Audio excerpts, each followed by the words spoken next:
Well, Peter, g'day. It's awesome to see you again. The last time we chatted, I reckon we were talking about The Vanished. Yeah, that was back in what, 2019, 2020. Yeah, something like I mean, that. you blink an eye and 4 years passes. What's going on? Don't blink your And eyes anymore. and here we are again to talk about a movie featuring two frantic parents. Yeah. you Yeah. you do the distressed parent well. Well, Twilight, he's a distressed parent in Twilight too, so I guess I'm par for the course with that one. I reckon. You know what? If ever there was a movie title that sums up the movie perfectly, it's On Fire. Yeah. um, Yeah. Let's talk about this movie. So you have a co-director's credit to this one. Can you explain how that came about? Because from what I'm reading, if it's correct, you weren't supposed to direct it. Yeah, I wasn't meant to. I was just meant to be the lead actor in it and play the role. And I was gonna go run around the woods for a couple of weeks and have fun. and then and then Nick, who's the co-director, ended up getting COVID. So, we were too far out at sea to shut down and turn back to port. Yeah. And Nick was a fan of my work, and I was a fan of his. He said, "Listen, we've been working together for like 2 weeks now, 2.5 weeks. Can you finish up?" And he gave me the thumbs up, and so I ended up collecting the rest of the pieces. And then when we went into the editing room, he was like invited me in, and then we started working together really collaboratively. It was really nice, and he turned and said, "Why don't we celebrate as a co-directing credit? Because we worked on this film for 9 months after Mm. after we wrapped, and put a lot of heart and soul into it. So we did." That's really generous of him. How does that Yeah. work though? Like taking the director's chair or the captain's chair, if you will, with such a Yeah. sudden weight of responsibility that you hadn't prepped for. Does that freak you out, or did you just dive straight in and pick it up? Well, I really didn't have time. If I sat there and said, "Hey, do you want to co-direct this film, or do you want to direct this film?" without the prep, I would have said absolutely no. But because I was kind of thrown into the chair, and it was I really didn't have much time to stress or think about it. It was just I had to fill in and get the job done and roll up the Mm. sleeves and go. So at night it became, learning lines, trying to figure out what my character's doing, trying to figure out what the other characters are all coming from, trying to figure out where to put the camera and the best places, like, to capture the moments. And then in the editing room, Nick and I really worked to carve the film out. And I Mm. brought in my composer from The Vanished, who did such a Mm. great job on that film, and he really helped with the music to give it really nice gears. So to slow the music down, to give it suspense when needed, to speed it up, to give it the where you need it to be emotionally in the movie. So it was fun to work with him again. And then overseeing the CGI was kind of interesting because I hadn't done a movie as a director that was Mm. that CGI heavy. Yeah. So I learned a lot on the film, and I was also able to like put a lot of my thoughts and um, ideas into it as well. Yeah, it works really well. And I'm going to pick your brain in a bit about some of that technical stuff. But first, I want to just touch upon Fiona Durf and Asher Angel. Like, they are really good in this. And all three of you really anchor the film with a human drama. Had you worked with them before? Because the rapport you had was amazing. No, I think when you're running through the woods together, and then the director gets sick, you're kind of leaning on each other, you're Yeah. going on a journey. And so very quickly we adapted this rapport. And Fiona and I would work together to how can we make the scene even better, and sometimes shift dialogue around. And so she became part of this collaboration as well. And Asher was really strong in it too. It's just Yeah. at a certain moment of the film, it becomes about those three characters, and then you're part of that family as an audience member. Absolutely. And that's exactly what I liked about it. But of course, we can't not talk about Lance Henriksen for a moment. Yeah. That's got to be amazing to work with him. A guy of such caliber. Did you like just want to pick his brain with stories and get the goss? Well, he's such a legend, and he's done so many Yeah. films. And when you come in to do a film like this, his part probably is a 5-6 day part. And it's always hard to come into a moving train too, as an actor. Like, everyone's on this rhythm and they have this rapport, and you're coming Mm. in now. And so I gotta give Lance credit, because when I saw him, you know, he's not method, but a lot of times you'll take on the energy of your character. You know, like if I'm playing a clumsy character, I'll just happen to be a little bit more clumsy around people Yeah. because it just kind of sticks with you. And so I'd have conversations with Lance, and he kind of like his character is kind of going, he's older, he's like going off on tangents and sometimes losing his train of thought. And I thought, wow, Lance is getting old. Like he's, you know, feel bad, but this is a great part for him, I guess, you know, because, and then when I saw him after the film, he came in to do ADR. The guy came in like he was a spring chicken, sharp as a tack, Yes. completely different. And I was like, Lance, you had me believing you had like, you know, your brain was going, and he was laughing. I said, he did such a great role. He did such Absolutely. a great part. I really enjoyed working with him. Yeah, I see him pop up at so many conventions, and yeah, he is just sharp as a tack. Awesome.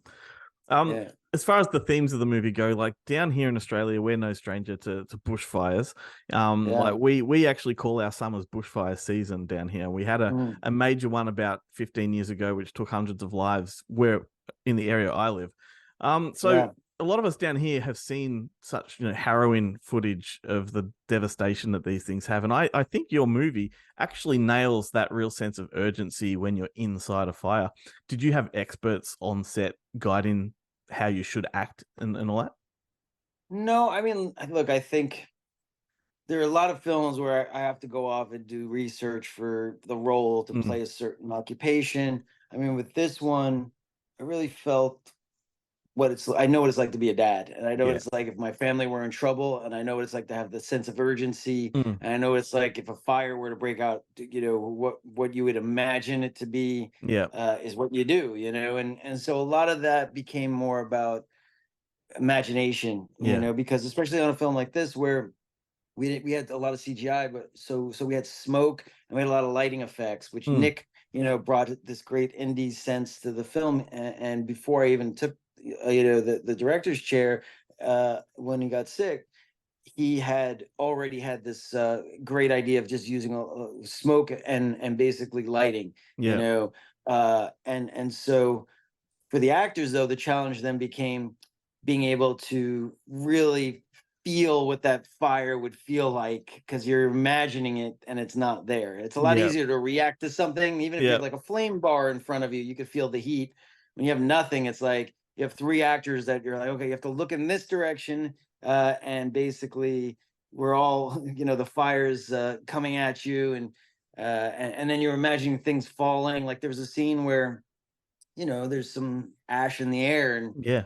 you know, you got to really imagine. I think at one moment I kind of brushed some stuff off of Fiona's shoulder, knowing that okay, if I do that, they'll put that in later. You know, Yeah. it's not there, Yeah. Hoping. but like, but you have to imagine. Well, if this ash were falling, like it would fall on you, you would fall on your clothes. It Yeah. might start to burn your clothes, so like you would Yeah. naturally do stuff like that.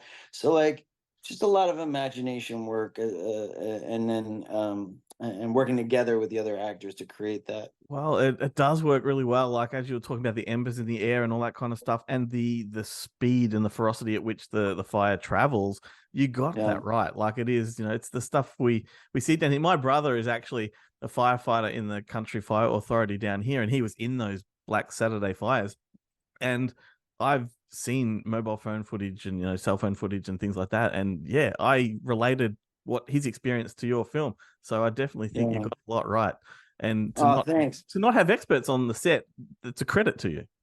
Yeah, thanks. I think, well, for us, what we had the experts in when we were doing the CGI, like what Yeah. would it look like? You know, make sure we're getting the colors right, making sure that you know, it looks good because CGI fire could look bad if it's not done properly. So, Yeah. um, you know, I feel like that's why it took a long time, like 9 months to oversee that CGI because it would come back and you'd want to make it better and make it better. And there's some stock footage stuff of Yeah. fire that we use now. I look at it and I can't tell the difference between what we created and what is actually real. So Yeah.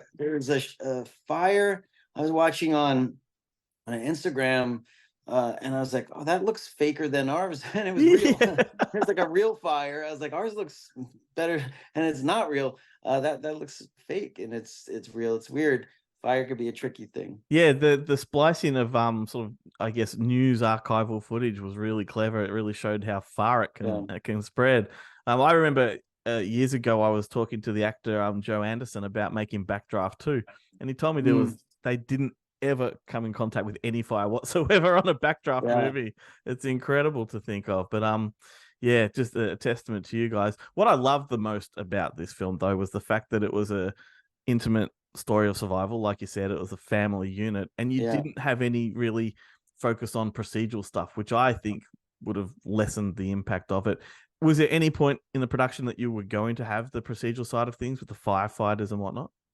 No, I think we tried to put the lens on really the focus on the 911 first responders Yeah. in this one because it was a story that you don't hear that often, you know. Hmm. You don't really a lot of times like you look at the firefighters, you look at policemen, but the 911 operators they're the ones that are first on the call and they have somebody else's life on the line and they Yes. have to go home sometimes not knowing if the person they were helping made it or not, which is it takes a lot of strength, a lot of courage, a lot of mental strength to pull that job off. And the Ashley Fouché who played that role did a fantastic job.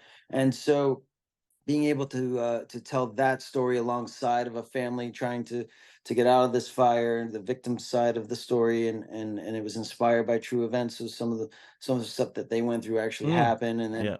and then being able to utilize the firefighters at the end to celebrate them as the heroes that they are, as well as give each character in the family a heroic moment. You know, Yeah. because a lot of times in these disaster films, it's the dad who's the hero, and we really wanted to make it where it was the whole family kind of working together to overcome something, you know. So it's a good family 100%. movie because you know the father is doing the best he can. He doesn't have all the answers. The mother is the 8 months pregnant. She's running through the woods, and that's heroic in Yeah. and of Yeah. itself. And then you have the son Asher Angel who has his heroic moments, and the Lance Henriksen who has heroic moments and things that he's doing and that's not even on screen, you Yeah. know. Yeah. um so yeah, so he leaves us with something at the end of the film that actually uh, helps us rebuild, you know, at the Yeah. end. So things like that where he has heroic moments as well, giving each one of us heroic Yeah. scenes. I just really appreciated too that your character, the father, wasn't washed up. He wasn't an alcoholic. He was just a normal guy. So many movies want to Yeah. go down that that route, but I appreciated Yeah. that. Well, I think for him, it was like he's just a guy that's, you know, got a lot of stress and pressures already. Yep. When you meet him, he's got bills that he can't afford to pay. He's got a kid going off to college. He's got a new baby on the way. He's got a new business. He doesn't know if it's going to take off or not. And that alone is like saddling him with all of that stress. And then this one night happens where this harrowing event happens where his whole family's life is on the line, and I think through this journey what he realizes is all of those problems that he had at the beginning of the film are minute Yeah. compared to like when your life is on the line, and if you have your family, you know, you have everything. And I Yes. think that was a lesson that he learns at the end.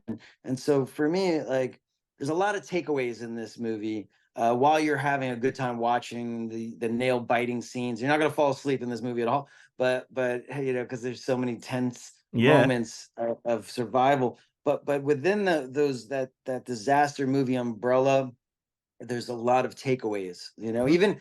even takeaways like you know, with like you said with fires, how the shift of a wind and it could be at your doorstep. You know, Yep. there's a scene where my character's like, oh, it's never going to get to us, because a lot of people, you know, when something's happening, a storm's coming or a fire's coming, they're always like, ah, it won't happen to me. That's always to somebody else. And it just shows you this movie with a shift of wind, it can be at your doorstep. So when you get those calls to like evacuate, Yep. take those seriously. It's better to be safe than sorry, you Damn know. straight. Yeah, I we had stories down here of embers the size of cars that were flying through the air Yeah. and landing. Well, one of the reasons I did the film is I remembered the Australia fires really hit home for us. It was all over the news, and then since the Australia fires, it seems like it's been in the news way too often. Yeah. And it's not just a California problem or an Australia problem nowadays. It's a worldwide problem, which is why when we opened the film, we really wanted to hit that, you know, this is an issue that's happening all over the world, you Yeah. know. Yep. And also, like, I've got to say, it's entertaining too. Like, it's thrilling. Yeah. So you've really done well. And I love the fact that you stepped right in and you answered my last question that I didn't have a chance to ask. I was going to say, what do you want people to take away from? So what Yeah. I will end with instead is that the last time that you and I spoke, you mentioned that you were hoping to make or direct an epic Scarface type of film. What's happening with that one? Is that coming together? Yeah, I'm still waiting to get the financing on that one. I Yeah, have it awesome. written, but that's still on my to-do list, and I will Wicked. get it made. COVID happened, that slowed things down. Then we had a Yep. strike, that Yep. slowed things down. Like, it's hard enough making movies, and then we keep getting obstacles put in our way to make. So, but hopefully now we're back. Things are starting to get back on track. I'm actually filming a movie here in Vancouver, a new movie, and that I'm just acting in this one. I'm not and producing it. I'm not directing it. And but it's a super fun movie, and it's a military movie. It's like a kind of an apocalypse now, kind of post Awesome. apocalyptic world. Kind of it's a fun world to portray. Very cool. So I'm excited. We're in rehearsals now, and I start tomorrow. Oh, amazing. I can't wait for it. I can't wait. You're such a busy guy. I do appreciate you taking the time to have a chat. Thanks, And man. I hope everyone gets out and catches this one. It's fantastic. Thank you. Thank you so much for having me on, and I'll catch you on the next one. Hopefully it won't be another few years, it'll be sooner. Definitely.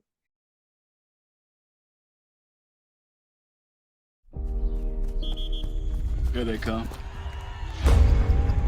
Your son's got one hell of a pair of lungs on him. Got homework? How much? Let's grab a burger and fries. Come on. Hey, baby. What are we gonna do when the baby comes? How are we gonna pay for it? We made do before, we'll make do again. Give it a shot. Heavy ash raining down for miles. Yeah, it's close. Should we be worried? I hope not.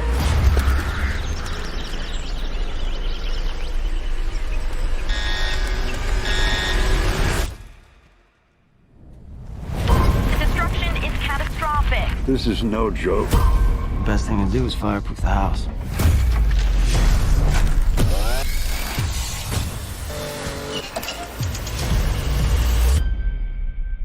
What do we do now? We wait. We pray. It's gonna be okay. Mom, Dad? Fire's spreading fast. We gotta get out of here. As long as we're together, we're gonna be okay. Where am I supposed to tell these people to go? We can't save everybody.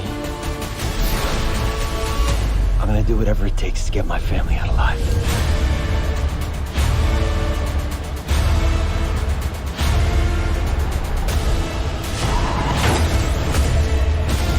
We can make it.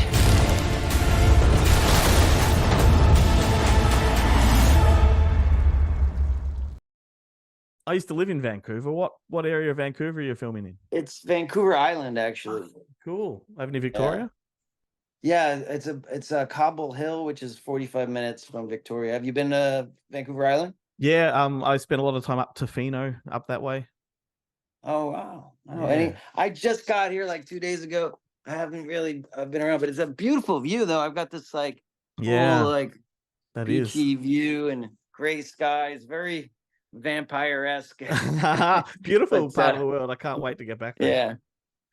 Yeah. Awesome. Are you living in Australia now? Yeah, I'm down here with my family. We live in Melbourne, right down the bottom. I love Melbourne. I Yeah. love Melbourne. I hope to get back. I haven't been to Australia since 2016, so I'd like to get back. Yeah, you should. It's got a great coffee culture.